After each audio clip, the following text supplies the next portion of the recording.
मैं निरंजन सिन्हा, स्वैच्छिक सेवानिवृत्त, राज्य कर संयुक्त आयुक्त, बिहार पटना, आज आप लोगों के लिए जो बीपीएससी का इंटरव्यू का तैयारी कर रहे हैं, 65वीं का तैयारी करें या किसी और इंटरव्यू का, कुछ बेसिक प्रिंसिपल्स होता है जिसको जानना ज़रूरी होता है। आप ये जानें कि इंटरव्यू में क्या पूछा जाता है। इंटरव्यू में आपका नॉलेज का टेस्ट नहीं होता है। आप दो परीक्षा, प्राथमिक परीक्षा और रिटेन परीक्षा, आप दो दे चुके हैं तो आपके नॉलेज का टेस्ट हो चुका है। अब आपको जो है इंटरव्यू बोर्ड में ये जानना चाहता है लोग कि आप में कितनी परिपक्वता है, कितनी किसी चीज़ों को कितनी गहराई से, कितने डिफरेंट पैराडाइम से आपको देखने की टेंडेंसी है, सहज प्रवृत्ति है, मूलभूत आपका स्वभाव है, और आप कितने निष्पक्ष, कितने ढंग से जो है आप जवाबों को सुनते हैं, जवाब देते हैं, ये जानने के लिए रहता है। अब आप कितनी तैयारी कर सकते हैं, इसके लिए आपको हम बता रहे हैं। एक प्रिंसिपल है पेरेटो प्रिंसिपल। पेरेटो का प्रिंसिपल है कि किसी भी चीज़ का रिजल्ट का 20% प्रयास से 80% रिजल्ट प्रभावित होता है, और जो 80% प्रयास है उससे रेस्ट 20% होता है। तो हमें जो तैयारी करना है तो 20% ऐसी तैयारी करना है जो 80% कवर कर जाए।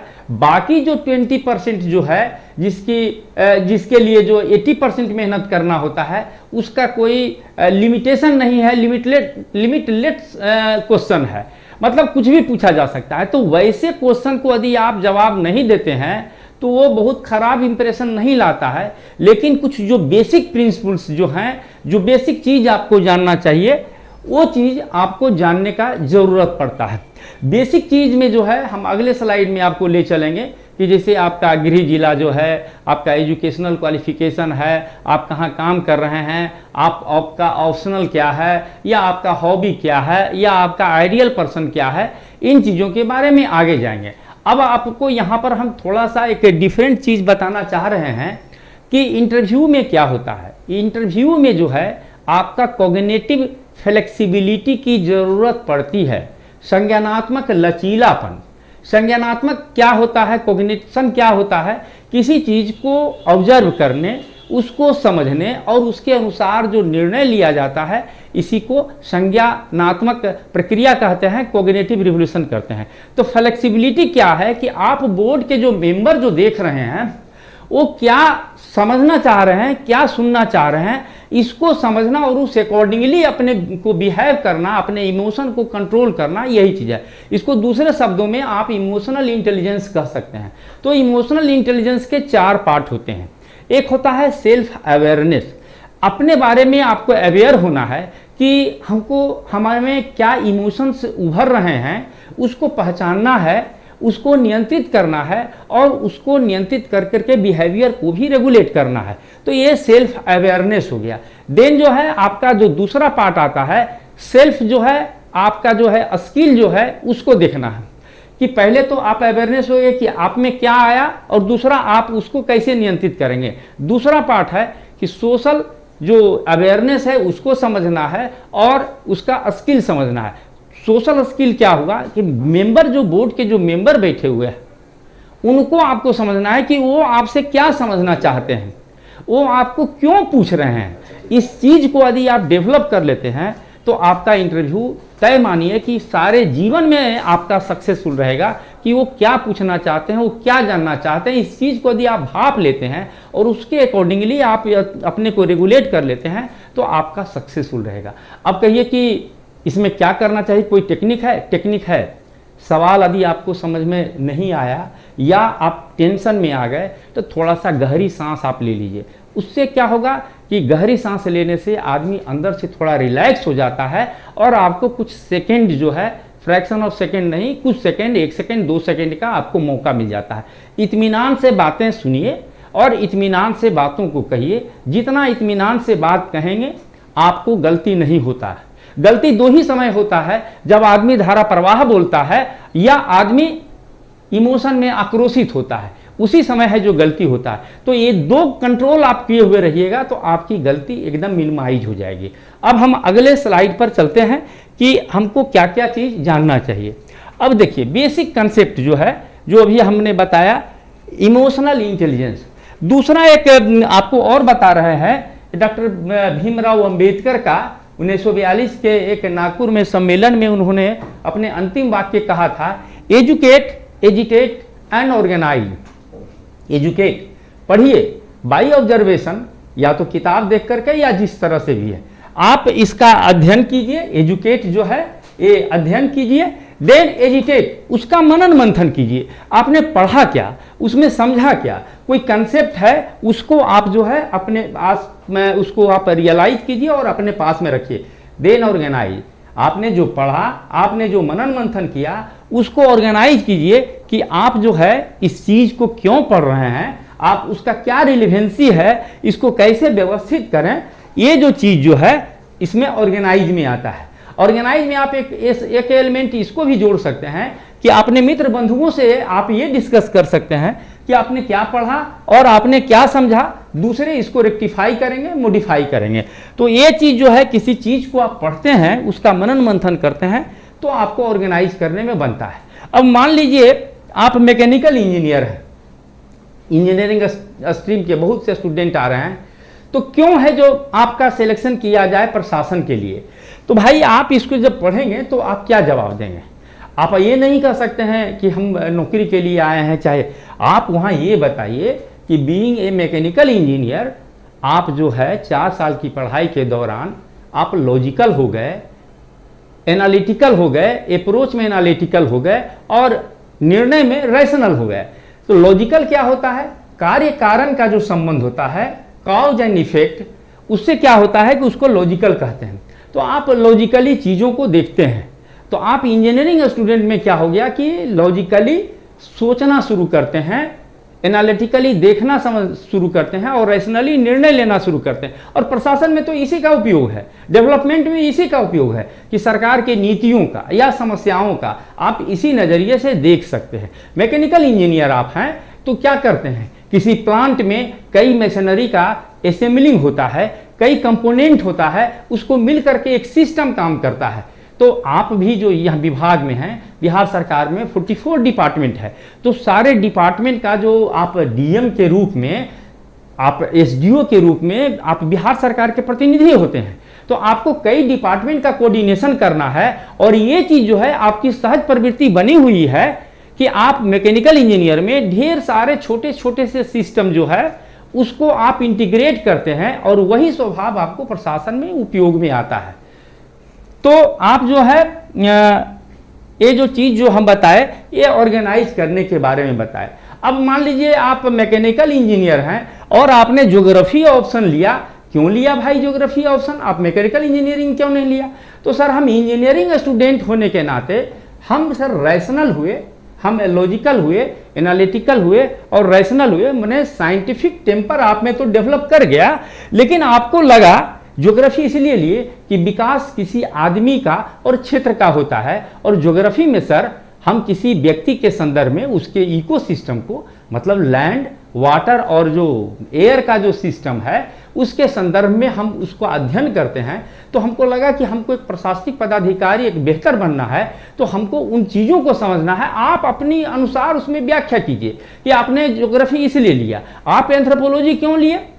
एंथ्रोपोलॉजी सर, एंथ्रोपोलॉजी में सरल समाज का अध्ययन किया जाता है और उसका उपयोग आधुनिक समाज में मानव की जो स्वाभाविक प्रवृत्ति है उसका उपयोग किया जाता है कि प्लेन का गियर जो है या गाड़ी का गियर है इधर रहेगा कि इधर रहेगा, सहज प्रवृत्ति क्या है, तो इसका हम साइंटिफिक उपयोग करते हैं। तो आप कह सकते हैं कि सर इंजीनियरिंग लेकर के हम एंथ्रोपोलॉजी इसलिए लिए कि सर सारा विकास, सारा सरकार का कार्यक्रम मानव पर फोकस है और मानव की यदि हम सहज प्रवृत्ति को समझते हैं, जानते हैं, तो हमको सर सरकार का जो प्रोग्राम है, जो सरकार की योजनाएं हैं, उसको हमको ज़मीन पर उतारने में एक व्यावहारिक समझ आएगी। आप अपनी बातों को जो भी कहिए वो गलत नहीं है, आप उसको जस्टिफाई कीजिए क्यों है, और बात जो है वो लॉजिकल होना चाहिए और रैशनल होना चाहिए। तो तो चलिए अब जो है, अब जो कुछ बेसिक जो पेरेटो प्रिंसिपल का जो बताया कि 20% कौन से क्वेश्चन से जानना चाहिए जो 80% इफेक्ट डालता है। अब आपका होम डिस्ट्रिक्ट है, आप होम डिस्ट्रिक्ट को बढ़िया से नहीं जान रहे हैं, आप उसके बारे में जानकारी यदि नहीं ले रहे हैं तो वो अक्षम्य अपराध है। इसलिए अक्षम्य अपराध है कि किसी भी पदाधिकारी से ये उम्मीद किया जाता है कि आप जिस क्षेत्र के एडीएम होंगे, एसडीओ होंगे, तो आप कितनी बारीकी से उस क्षेत्र के लोगों को, क्षेत्र को, सरकार की योजनाओं को और अन्य चीज़ों को समझने की कितनी आपकी स्वाभाविक प्रवृत्ति है। आप जिस जगह में बचपन से पैदा हुए और बड़ा हुए, यदि उसका बेसिक आपको जानकारी नहीं है तो मतलब आप में सहज स्वाभाविक प्रवृत्ति बेसिक चीज़ों को जानने में नहीं है। अब जैसे आपका होम डिस्ट्रिक्ट, आपको ये पता नहीं है कि आपका चौहद्दी कहाँ है उस जिले की, उस जिले में जो है कितने अनुमंडल हैं, कितने ब्लॉक हैं, कितने पार्लियामेंट्री कंस्टिट्यूंसी हैं, कितने उसमें विधानसभा कंस्टिट्यूंसी हैं, आपके क्षेत्र से कौन प्रतिनिधि कर रहे हैं, तो ये तो आपको जानना है। अब डिस्ट्रिक्ट के बारे में, होम डिस्ट्रिक्ट के बारे में जानने के लिए कहाँ से सोर्स मिलेगा आपको, तो आप उस जिले का विकिपीडिया देखिए, उसमें आपको ज्योग्राफिकल, इकोनॉमिक, कल्चरल और भी जो भी चीज़ें हैं वो सारे चीज़ दिए हुए होंगे। और दूसरा जो है ऑफिशियल वेबसाइट जो है nic.in का जो है, आप उस पर भी ऑफिशियल वेबसाइट में क्या विशेषता है, क्या चीज़ है, सरकार का क्या प्रोजेक्ट है, दो से आपको बेसिक जानकारी मिलेगा। अब जैसे मधुबनी है, मधुबनी से अब एक भारत सरकार का एक बड़ा प्रोजेक्ट जो है वो पास किया है, ईस्ट वेस्ट कॉरिडोर। तो ईस्ट वेस्ट कॉरिडोर, वह उस इलाके में NH कितना नंबर है, ईस्ट वेस्ट कॉरिडोर कहाँ से ओरिजिनेट करके कहाँ तक जाता है, उसका क्या प्राधिकार है, आप इसको भी देख लिए। यदि आप बख्तियारपुर से हैं तो भाई एक गंगा में पुल बन रहा है, उधर की कब कनेक्ट कर रहा है, कितनी लंबाई है, तो एक आप बेसिक होम डिस्ट्रिक्ट के बारे में आपको जानने का कोशिश होना चाहिए। अब मान लीजिए कि आपका है जो पूर्वी चंपारण है, तो शुगर केन का वहाँ प्रोडक्शन होता है, तो उसकी क्या स्थिति है और लोगों की क्या है, वहाँ जो इंडस्ट्री है उसकी क्या समस्याएं हैं और क्या पोजीशन है, तो इस तरह से आप अपने को देख सकते हैं।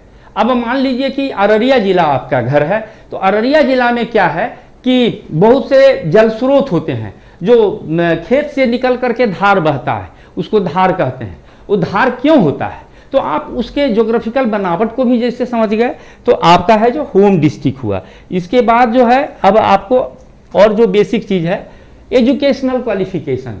एजुकेशनल क्वालिफिकेशन में आप सिंपल ग्रेजुएट हैं, ऑनर्स पेपर में हैं, या कोई स्पेशलाइज सब्जेक्ट है। मान लीजिए आप इंजीनियरिंग किए हैं, मोतिहारी से आप इंजीनियरिंग किए हैं और आपका जो क्वालिफिकेशन है वो देता है सरकार बीटेक। भाई इंजीनियरिंग कॉलेज में ये बीटेक का जो डिग्री है तो बीई क्यों नहीं देता है, बीटेक क्यों देता है? तो इंजीनियरिंग और टेक्नोलॉजी में क्या अंतर है? इंजीनियरिंग क्या है? साइंस का मानव कल्याण के लिए जो प्रयोग किया जाना है, जो थ्योरी डेवलप किया जाता है, दैट इज इंजीनियरिंग। और जब उसको अप्लाइड फॉर्म में किया जाता है, दैट इज टेक्नोलॉजी। अब आप इसको जरा सा गूगल पर भी जरा सा डिटेल देख लेंगे कि इंजीनियरिंग क्या है और ये क्या है। तो ये क्वालिफिकेशन है, ज्योग्राफी में है।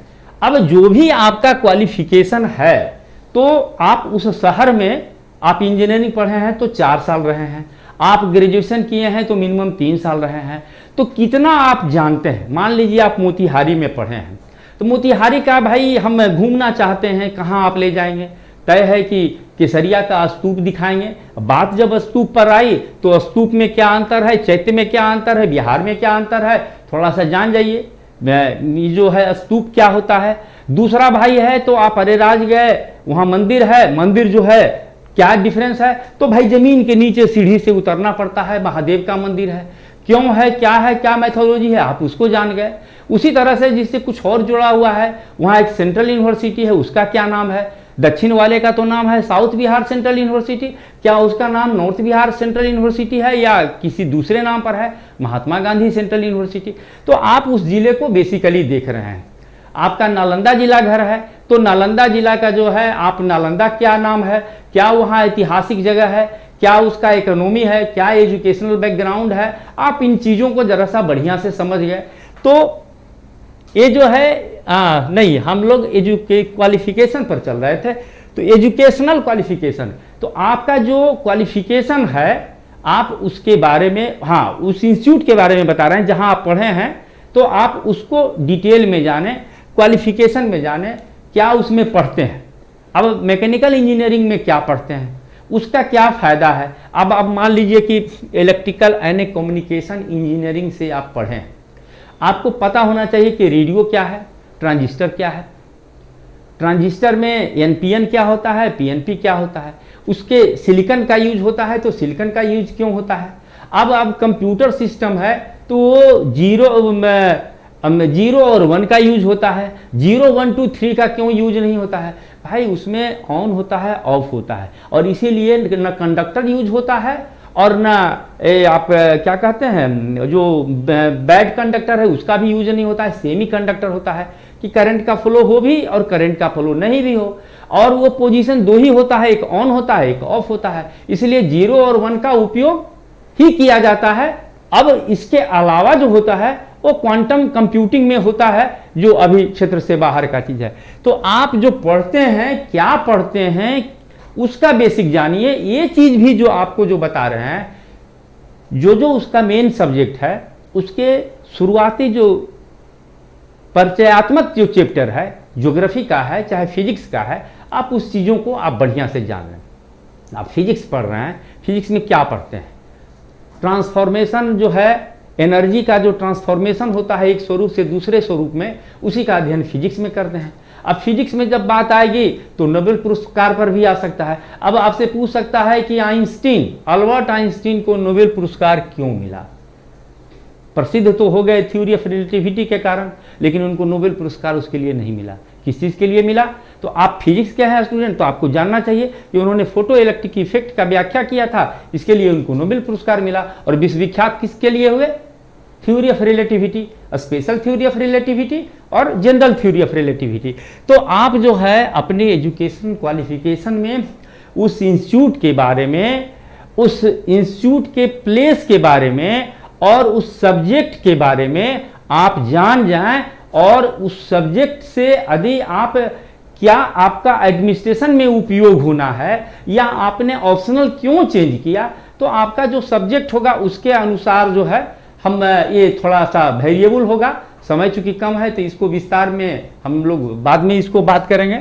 उसके बाद है ऑप्शनल सब्जेक्ट। ऑप्शनल सब्जेक्ट जो है आपने लिया है तो क्या लिया है, मान लीजिए किसी ने मैथमेटिक्स से लिया है तो आपको natural number, whole number, rational number, irrational number, और जो है आपको चाहिए प्राइम नंबर। प्राइम नंबर क्या होता है, प्राइम नंबर का क्यों स्टडी करते हैं, तो आपको बेसिक मैथमेटिक्स हैं तो क्या क्या पढ़ते हैं, अलजेब्रा पढ़ते हैं, ज्योमेट्री पढ़ते हैं, कोऑर्डिनेट ज्योमेट्री पढ़ते हैं, सेट थ्योरी पढ़ते हैं, डिफरेंशियल पढ़ते हैं, इंटीग्रेशन पढ़ते हैं, डिफरेंशियल इक्वेशन पढ़ते हैं।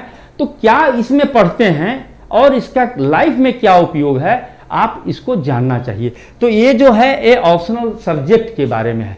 अब ज्योग्राफी है, ज्योग्राफी में क्या पढ़ते हैं। अब ज्योग्राफी जो आपका ऑप्शनल है तो कुछ डिफरेंट चीज को आप समझ लीजिए। अब जैसे आप ज्योग्राफी के स्टूडेंट हैं, आपको पता होना चाहिए कि सेटलमेंट में टाइप ऑफ सेटलमेंट क्या होता है और पैटर्न ऑफ सेटलमेंट क्या होता है। आप ज्योग्राफी के स्टूडेंट हैं तो आपको इरोजन और वेदरिंग में आपको बेसिक समझ होना चाहिए कि वेदरिंग क्या होता है, क्षरण क्या होता है और अपरदन क्या होता है। आप ज्योग्राफी के स्टूडेंट हैं तो आपको ये जानना चाहिए कि भू राजनीतिक क्या होता है और राजनीतिक भूगोल क्या होता है, मतलब पॉलिटिकल ज्योग्राफी क्या होता है और जियो पॉलिटिक्स क्या होता है, बाउंड्री क्या होता है और फ्रंटियर क्या होता है, मतलब सीमा क्या होता है, सीमांत क्या होता है। तो आप देखिए ये बात मान लीजिए इंटरव्यू देने वाले सभी स्टूडेंट कि सभी स्टूडेंट रिटन क्वालिफाई किए हैं, एवरेज से लड़के ऊपर हैं, एवरेज जवाब सबको ही देंगे, एवरेज जवाब सबको मिलेगा, लेकिन आपको जो जवाब देना है थोड़ा डिफरेंट देना है, इंप्रेसिव देना है। आप जो जनरल कैंडिडेट से 10 20 30 40 नंबर जो ज़्यादा लाएंगे वो आपको वहाँ काम देगा। चूंकि रिटर्न निकल चुका है इसलिए उसको सोचना नहीं है, आपको आगे सोचना है। तो आपको जो जवाब मिलेगा आपको उस पर जो है इंप्रेसिव जवाब देना है। महिला आप हैं, महिला हैं और आपसे वुमेन एम्पावरमेंट पूछा गया, आप सवाल में कहते हैं वुमेन एम्पावरमेंट। वुमेन एम्पावरमेंट क्या होता है आपको पता नहीं, आपको जानना चाहिए। एक शब्द में जो है आपको एक तकनीकी रूप से देखना चाहिए क्या होता है। निर्णय लेने की स्वतंत्रता को महिला सशक्तिकरण, वुमेन एम्पावरमेंट कहते हैं। इसका क्या इंडिकेटर है जिससे इसको मेजर किया जा सकता है? इसका 3 इंडिकेटर है। आप निर्णय लेने में कितने स्वतंत्र हैं, आपका बैंक खाता है या नहीं है, और तीसरा एलिमेंट जो है आपके नाम से जमीन या मकान है या नहीं। तो वुमेन एम्पावरमेंट आप इसको कंप्लीट जानेंगे और डिफरेंट जानेंगे तो अब जवाब आपका इंप्रेसिव होगा, अदरवाइज जो है आपका एवरेज होगा। तो ऑप्शनल सब्जेक्ट के बारे में जो है आपका जो भी सब्जेक्ट है आप उसको बढ़िया से जानें। मैथमेटिक्स हो, हिस्ट्री हो, ज्योग्राफी हो, इंजीनियरिंग हो, साइंस का केमिस्ट्री हो या बायोलॉजी हो, आपको जानना चाहिए इसको। अब आपका ऑप्शनल सब्जेक्ट जो है बायोलॉजी है। बायोलॉजी तो ग्रेजुएशन में होता नहीं है। जूलॉजी और बोटनी है। तो मान लीजिए अब जूलॉजी है या बोटनी है तो आप से ये पूछा जाएगा कि पीपल का पेड़ किस समय है जो ऑक्सीजन लेता है और किस समय ऑक्सीजन छोड़ता है। तो आपको ये पता होना चाहिए कि पौधे में 2 प्रक्रिया होती है। एक श्वसन की प्रक्रिया, रेस्पायरेशन की प्रक्रिया, जो 24 घंटा चलता है और हर जीव में होता है कि ऑक्सीजन लेता है और कार्बन डाइऑक्साइड छोड़ता है। वो दिन में भी होता है, रात में भी होता है, लेकिन दिन में पौधा सनलाइट में फोटोसिंथेसिस करता है, खाना बनाता है, जिसमें कार्बन डाइऑक्साइड वो लेता है, खाना बनाता है और ऑक्सीजन छोड़ता है। अब इसमें एक सवाल बड़ा इंटेलिजेंट ये हो सकता है कि जो छोड़ता है ऑक्सीजन वो कार्बन डाइऑक्साइड का रहता है कि कहीं दूसरे से रहता है। वो रूट से जो पानी लेता है वो ऑक्सीजन छोड़ता है और कार्बन डाइऑक्साइड का टोटल जो एलिमेंट जो है कार्बन और ऑक्सीजन दोनों एब्जॉर्ब कर लेता है। तो ऑप्शनल में जो है यही सब जो टेक्निकल जो ब्रिलियंट सवाल है वो आपको जानना चाहिए। आप हिस्ट्री के स्टूडेंट हैं। एंशिएंट इंडिया और मेडिवल इंडिया दोनों का डिमार्केशन लाइन क्या है? आपको स्मार्टली जवाब देना चाहिए कि सामंतवाद का उदय, फेडरलिज्म का जो उदय हुआ था उस समय प्रेजेंट जो वर्ल्ड था, प्रेजेंट वर्ल्ड मतलब यूरोप, एशिया और भूमध्य सागर से मेडिटेरियन सी से लगा हुआ अफ्रीकी देश, इतना ही बड़ी दुनिया थी। तो उसमें सामंतवाद के बाद प्राचीन काल को समाप्त माना गया और दूसरा काल। अब सामंतवाद क्या होता है? समानता का अंत होता है, लेकिन क्या होता है, क्यों होता है, किस आधार पर होता है, ये आपको आपके ऑप्शनल में देखना चाहिए। अशोक बहुत महान थे, मध्यकाल में अकबर बहुत महान थे। भाई अब अशोक की महानता क्या थी? आपको नपे सुधे शब्दों में, 3 शब्दों में, 4 शब्दों में आपको जवाब देना चाहिए। अकबर बहुत महान था, उनके हरम में बहुत सी हिंदू महिलाएं थीं। आपसे हम घुमाने के लिए पूछ दें कि क्या उनको सांप्रदायिक माना जाए, तो आपको जस्टिफाई करना है कि वो सांप्रदायिक नहीं थे तो किस कारण से ऐसा था, उसका क्या तरीका था। अब चूंकि वो सामंतवाद के काल में था तो सामंतवाद को आप जब तक समझते नहीं हैं, सामंतवाद क्या होता है, तब तक इस चीज का आप सही सही व्याख्या नहीं कर सकते हैं और आप इसमें फंस सकते हैं। तो आप ऑप्शनल को या आप अपने जो ये जो सब्जेक्ट है दोनों एक साथ इसीलिए लिया गया है कि आप उसमें जो कंफ्यूजिंग क्वेश्चन है, जो इंटरेस्टिंग क्वेश्चन है और जो डिस्प्यूटेड क्वेश्चन है, विवादास्पद क्वेश्चन है, उस पर क्लियर कंसेप्ट के साथ आप तैयार रहें। पास्ट और प्रेजेंट जॉब, आप जॉब क्या करते हैं। अब एक सीनियर डिविजनल अकाउंट ऑफिसर हैं, डिविजनल अकाउंट्स देखते हैं। अब उनसे पूछा गया कि भाई अब फिनेंशियल रूल रेगुलेशन तो जानते हैं, पैसा जो दिया जाता है आवंटन होता है और उसको सैंक्शन होता है। ये आवंटन और सैंक्शन में क्या अंतर है? ये जो आप इसको कहें अलॉटमेंट और सैंक्शन, हिंदी में कहेंगे आवंटन और स्वीकृत्यादेश, क्या होता है दोनों का आपको अंतर समझना है।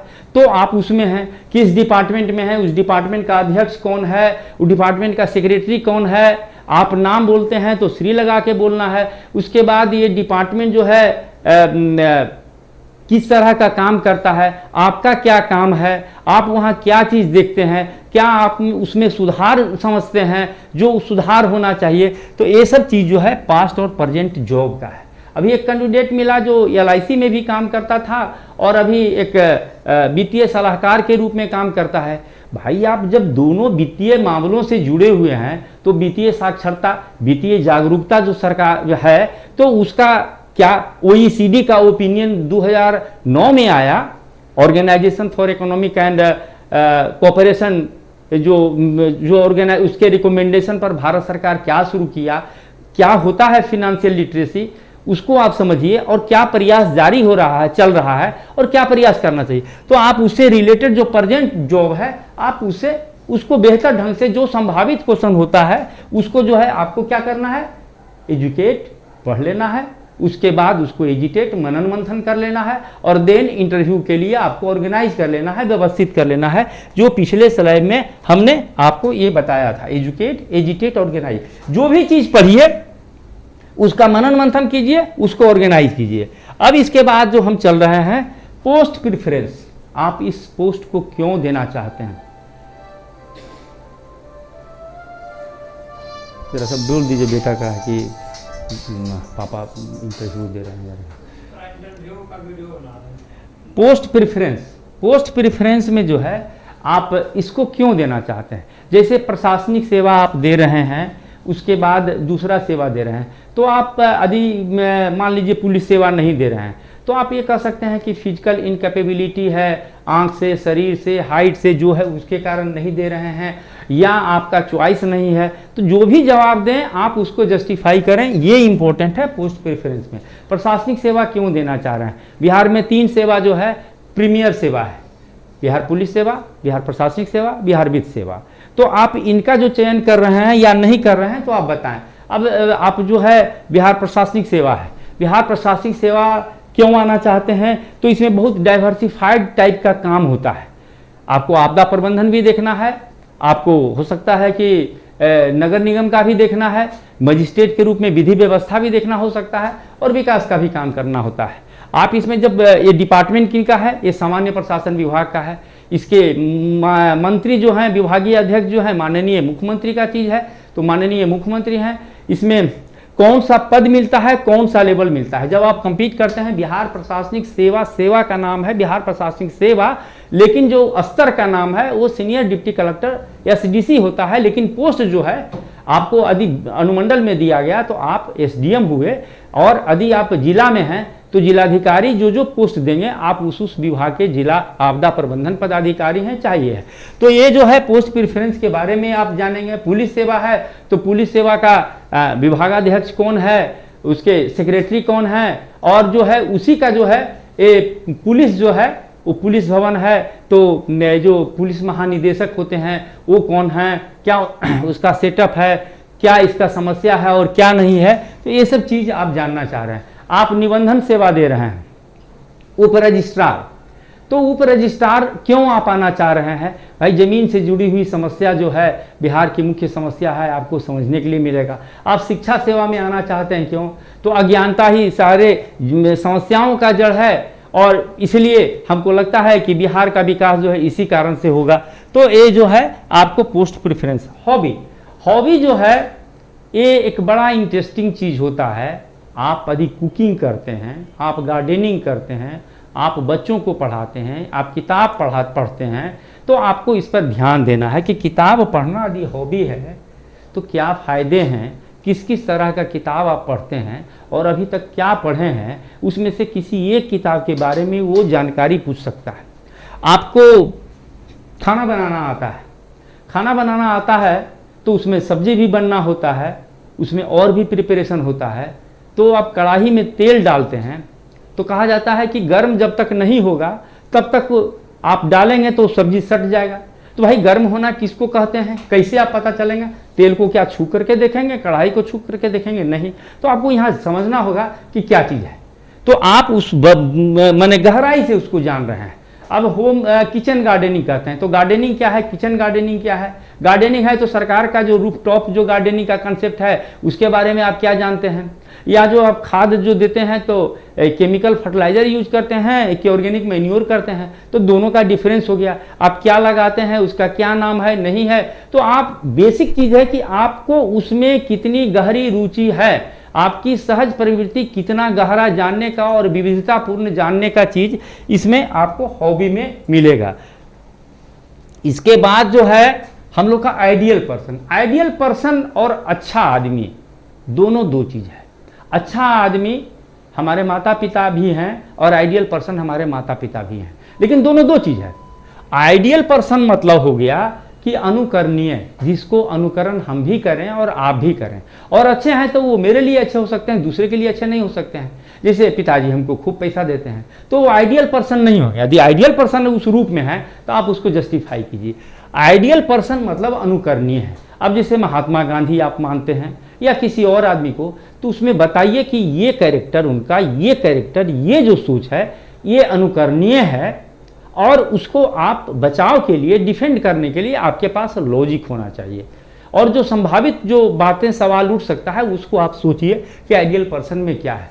बहुत से लोग सवाल डेविएट नहीं हो तो मदर फादर को भी ले आते हैं, वो भी एक अच्छा जवाब है और शॉर्टकट है, लेकिन उसमें जो है फील्ड ओपन नहीं होता है क्वेश्चन पूछने के लिए। और यदि आप फील्ड ओपन करना चाहते हैं तो एक ऐसे व्यक्ति का नाम दीजिए जिसको आप विस्तार में आप जानें।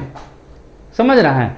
इसमें जो है आइडियल पर्सन में कुछ जैसे हो सकता है, जैसे मेरे पिताजी जो हैं तो किसान, लेकिन उनका शिक्षा पर बहुत ज़्यादा जोर है और सारी समस्याओं का समाधान जो है वो शिक्षा को ही मानते हैं कि जो शिक्षित आदमी है वो पावरफुल भी होता है, इकोनॉमिक रूप से समृद्ध भी होता है, और गांव में भी उस सबको बताते हैं, इसलिए वो हमारे अनुकरणीय है। उसके बाद उनमें करुणा हो सकता है, उसमें सहयोग का भावना हो सकता है। तो इस तरह से कुछ पॉइंट आइडेंटिफाई कर लीजिए कि वो आपके आदर्श पुरुष आइडियल पर्सन क्यों है। उसके बाद पॉजिटिव और negative point of your character या योर पर्सनालिटी जो है, तो पॉजिटिव और नेगेटिव। पॉजिटिव में आपको बताने में सावधानी रखना है जो चीज़ आपको आपका इम्प्रेशन बढ़ा सकता है, कि आप ज़रा बोल्ड हैं, आप क्विक निर्णय लेते हैं, आप में सकारात्मकता पॉजिटिविटी है, आप कंस्ट्रक्टिव हैं, आप न्यूट्रल चीज़ों को देखते हैं, आप में साइंटिफिक टेम्पर है, ये आपका पॉजिटिव होगा। नेगेटिव पॉइंट भी बहुत सा चीज़ है, लेकिन नेगेटिव पॉइंट ऐसा नहीं बोलिए कि आप फंस जाइए। जैसे नेगेटिव पॉइंट में हम इमोशनल हो जाते हैं, तो भाई तो आप किसी पर गोली चलवा दीजिएगा इमोशनल होकर के, ये बात आपका है जो बड़ा खराब है। आप जो है तुरंत निर्णय ले नहीं पाते हैं तो आप फंस जाते हैं। तो क्या नेगेटिव पॉइंट में लिखे? आप कहें कि सर हम नाचना नहीं जानते हैं, अभी आपका नेगेटिव पॉइंट है, लेकिन कोई प्रॉब्लम नहीं है। आप ये कह सकते हैं कि सर हमको सर भारत विविधताओं का देश है, सर हमको कई भाषा जानना चाहिए और हम हिंदी अंग्रेजी ही जानते हैं, हमको और भी भाषा जानना चाहिए, तो इससे कोई सवाल नहीं इसमें आता है। तो आप इस तरह से कह सकते हैं कि आप जो है गाना नहीं जानते हैं, आपको पेंटिंग आपको बनाने नहीं आता है, तो इससे क्या होता है? सर पेंटिंग बनाने से सर एक एक्सप्रेशन होता है जो हमको जानना चाहिए। तो ये जो नेगेटिव पॉइंट है ये बेमतलब का है और नेगेटिव पॉइंट के सूची में भी है, और ये आपका नेगेटिव इंप्रेशन नहीं देगा। लेकिन पॉजिटिव पॉइंट चूंकि इंप्रेशन देगा, तो इसमें आपको सिलेक्ट करना है, आपको डिस्कशन करना है, आपको समझ लेना है कि इसमें क्या देना है। और जो है प्रेजेंटेशन ऑन इंटरव्यू बोर्ड, आपको शुरू में बताए, अब आप इंटरव्यू कहाँ दे रहे हैं। प्रेजेंटेशन के लिए सोचिए, आप दिल्ली में नहीं दे रहे हैं, आप किसी विदेशी नगर में नहीं दे रहे हैं, आप भारत के बिहार में आप इंटरव्यू दे रहे हैं, तो बिहार का संस्कृति के अनुरूप चलेगा। आप किसी कारपोरेट में तो आप हेलो और गुड मॉर्निंग गुड इवनिंग कर सकते हैं, लेकिन यदि आप नमस्ते या नमस्कार कहते हैं, सहज भाव में आप रहते हैं, हाथ जोड़ कर करके थोड़ा सा झुक करके करते हैं, मतलब सबमिसिव रहते हैं, तो आपका एक इम्प्रेशन होता है।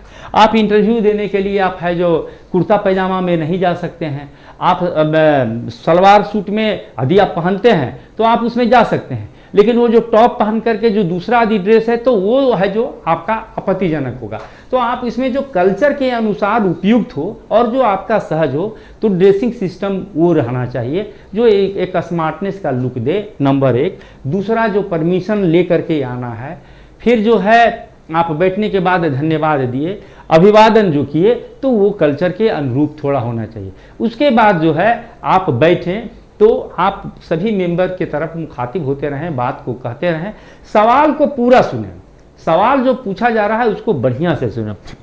और यदि आप इत्मीनान से सुन कर करके, तो क्या होगा कि सवाल आपको सुनने में प्रॉब्लम नहीं होगा। उसके बाद जवाब देने में यदि आप टेंशनाइज्ड हैं तो आप एक गहरी सांस लेकर के जवाब धीरे धीरे देंगे, तो जवाब भी आपको आता हुआ रहेगा। आप मेंबर को चीट करने का कोशिश नहीं कीजिए, चूँकि आपकी पहली इंटरव्यू है। उन्होंने अपने जीवन में और मेंबर के रूप में बहुत से लोगों को देखा है इसलिए आप वहाँ पर नहीं जानते हैं तो नहीं जानते हैं, यदि गेस कर रहे हैं तो आप स्पष्ट बोलिए कि मैं सर गेस कर सकता हूँ, परमिशन मिले तो आगे बढ़िए, अदरवाइज आप विथड्रॉ कीजिए। एक लगे कि नहीं एक साफ सुथरा आदमी है, एक इसमें क्लैरिटी है और इसमें क्या कहें ये अनावश्यक इसको बोलने का इसमें कैरेक्टर नहीं है, तो वो आपको इम्प्रेशन होगा उसमें बनेगा। और सवाल आपसे पूछा जा रहा है और उसी में एक दूसरा मेंबर सवाल कर दिए या वही मेंबर है जो दूसरा सवाल कर दिए, तो आपको लगता है कि मेरा सवाल अधूरा हो गया, हम कितना बढ़िया से बता रहे थे। ऐसा दो ही कंडीशन में होता है, जवाब पूरा नहीं सुना जाता है। जो जानना चाहते हैं आप वो बता रहे हैं, ये हमको पता है। हम एक ज्योग्राफी के स्टूडेंट से पूछ रहे थे थ्योरी ऑफ डेमोग्राफिक ट्रांजिशन कितने फेज हैं, क्यों होते हैं, उस सवाल का शुरुआत किया, हमको समझ में आ गया कि ये जवाब दे देगा जो हम जानना चाहते हैं। हम उसको जो है उसको सवाल को छोड़ दिए, तो इस कारण से भी छोड़ दिए कि हम जवाब समझ रहे हैं, अब नहीं पूछने का जरूरत है, दूसरा चीज पूछेंगे। या जो हम जवाब जानना चाह रहे हैं और तुम्हारा जो डायरेक्शन है उसका कोई इससे कनेक्शन नहीं है और तुम हवाबाजी कर रहे हो, ये भी हम समझते हैं। माने दोनों एक्सट्रीम केस में सवाल स्विच ओवर दूसरा में करता है। इसलिए आप ये ऐसे मत कीजिए कि आप कंप्लीट करेंगे, सवाल उसका वहीं छोड़ दीजिए, अगले का सवाल सुनिए और अगले का सवाल को ढंग से जवाब देने का कोशिश कीजिए। रिलैक्स रहिए, नेचुरल रहिए। वहाँ रिलैक्स मतलब कि कोई तनाव लेने का कोशिश नहीं है तो गहरी सांस ले लीजिए और रिलैक्स रहिए। और इसीलिए जो है कुछ स्टूडेंट जो हैं, जो कैंडिडेट जो हैं, जो कोचिंग इंस्टीट्यूट में जो चल रहे होते मॉक इंटरव्यू हैं, वहाँ आ जाते हैं और जो सवालों का बौछार जो सुनते हैं, सवालों को जो समझते हैं और जो फीडबैक लेते हैं, तो उनमें नेचुरल जो कॉन्फिडेंस आ जाता है वो वहाँ बोर्ड में रिफ्लेक्ट होता है। तो ये सब चीज़ कुछ बेसिक चीज़। अब जैसे देखिए अगस्त में इंटरव्यू होना है, अगस्त जो है बिहार बाढ़ का है। बाढ़ क्यों आता है, बाढ़ का रोकथाम करेंगे कि बाढ़ का प्रबंधन करेंगे, क्यों? अब 15 अगस्त को झंडा फहराया जाता है, तिरंगा फहराया जाता है कि झंडा का ध्वजारोहण होता है कि झंडोत्तोलन होता है, दोनों में क्या डिफरेंस है और क्या है, तो आपको बेसिक चीज़ समझना पड़ेगा। तो ये है प्रेजेंटेशन ऑफ इंटरव्यू। अब आप न्यूज़पेपर देख रहे हैं, न्यूज़पेपर में जो पेपर पढ़ते हैं एडिटोरियल जरूर पढ़िए। एक छोटा सा 200 शब्द का कंटेंट होता है कि सरकार क्या कर रही है, दुनिया में क्या हो रहा है, उसके बारे में सरकार का या विश्व ऑर्गेनाइजेशन का क्या अप्रोच है, कहाँ कमियां हैं और क्या रेमेडी है, इस तरह का एक छोटे से लेख में रहता है। तो एक टेंडेंसी है जो आपको समझ में आएगा। करंट अफेयर्स पर हम बहुत ज़्यादा इसलिए नहीं बोल रहे हैं कि आप इंटरव्यू से 10 दिन पहले का पेपर उलट उलट करके देखिए। देखिए पेपर पढ़ने के लिए नहीं कर रहे हैं, देखने के लिए कर रहे हैं। किताब पढ़ने की चीज़ होती है, अखबार देखने की चीज़ होती है। उसमें जो इम्पोर्टेंट लगा उसको आप पढ़े, उसको समझे और उसको दिमाग में बैठाए। चूँकि ये पैरेटो के 80-20 वाला में मतलब 80% इफर्ट से 20% कवर होगा, इसलिए इसमें बहुत ज़्यादा परेशान नहीं होना है। लेकिन हमको तैयारी उसकी करनी है कि 20% इफर्ट से जो 80% कवर होता है उसको तैयार करना है। ठीक है, ये हमें मौका मिला है कैरियर कंचन और ईटी एकेडमी पटना में जो चल रहा है वहीं से हुआ है कि आप थोड़ा सा अपना अनुभव शेयर कीजिए। इसीलिए है जो हम इस संस्थान के आभारी हैं और यही मेरा कहना है। और बाकी जो डिटेल है, कुछ और विशेष जानना है, समझना है, तो आप संपर्क कर सकते हैं इन संस्थानों से। धन्यवाद।